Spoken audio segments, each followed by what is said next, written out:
hospital when it occurred, and his two friends who were with him were en route carrying him to the hospital when NYPD pulled up and demanded that they put him down. Quite naturally, they refused. They said, he's been shot, he's injured, we're taking him right there to the hospital, which was in clear sight, directly in front of them. NYPD cocked their weapons and threatened to shoot them if they didn't put my son down on the ground. Of course they did, and the two friends were put into the patrol car, and as the people began to gather, fussing and cussing, demanding to know where's the ambulance, police made a call, but it was for more police. Okay? They called for more police instead of an ambulance to aid and assist my son. And as a result, my son laid on the curb 1 block in front of a hospital. According to the medical examiner's report, he had every probable chance of survival had he gotten the medical treatment that was needed.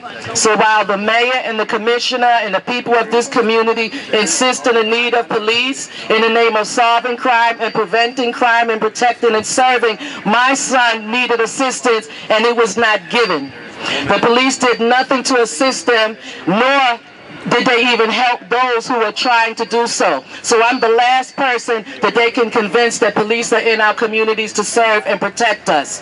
We have had generation after generation and years of victimization by the police in the name of stop and frisk. Stop and frisk was going on in communities of color long before stop and frisk came to the attention of their nation. There were blacks and Hispanics in my community who were being stopped, cussed out, checked, unprovoked by police on a regular basis, who couldn't hardly believe that what was being done to them was illegal. That's how normal the process was. They had no idea that what police was doing to them is illegal. From 2004 to this year, I have marched and demanded justice with many of the families that you see here. And I have seen the escalation of police brutality and murder followed by carte blanche denials for justice. It is my opinion that families who suffer the life of a loved one at the hands of police should not be made to hit the streets and march and beg and plead for justice. Justice should be given swiftly. When police are accused of a crime, there's a great hesitancy to charge them and prosecute. But when people in our community are simply accused of a crime, within 72 hours, we will be arrested, we will be charged, and we will be brought before the judge. But even in clear-cut cases such as Eric Gardner, where the nation witnessed a man being murdered by use of an illegal chokehold, ain't nobody been charged for it today. Nobody has been charged for it. It's not an isolated instance. It happens every time a police has been accused of murder. They break their necks and their backs and their faces to prevent from bringing charges against him.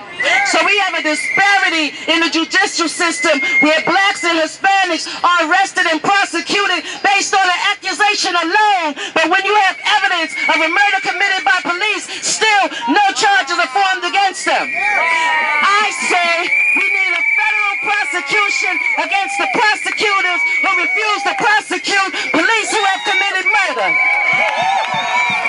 And I say we need a national outcry that is demanding police accountability, not just here, not just in Ferguson, not just in Albuquerque, New Mexico, not just in California, but across the United States. This government has sit on top and played deaf, dumb, and blind to the assaults, assassinations, and murders of innocent people who break their neck, back, and face to abide by the law.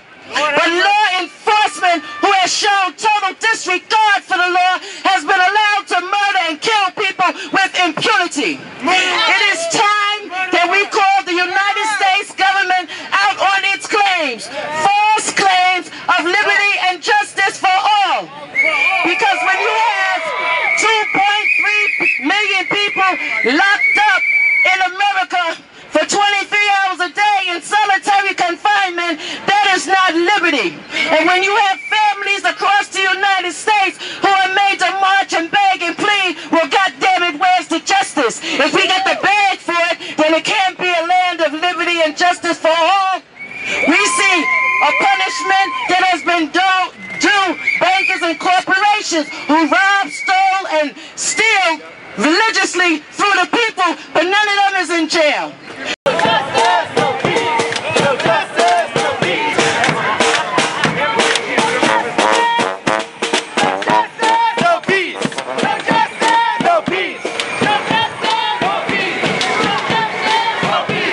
Time to this, I've seen an escalation of police brutality and murder with the continual justification for it, and as a result of that, I've initiated a nationwide demand for national action against police brutality by way of petition.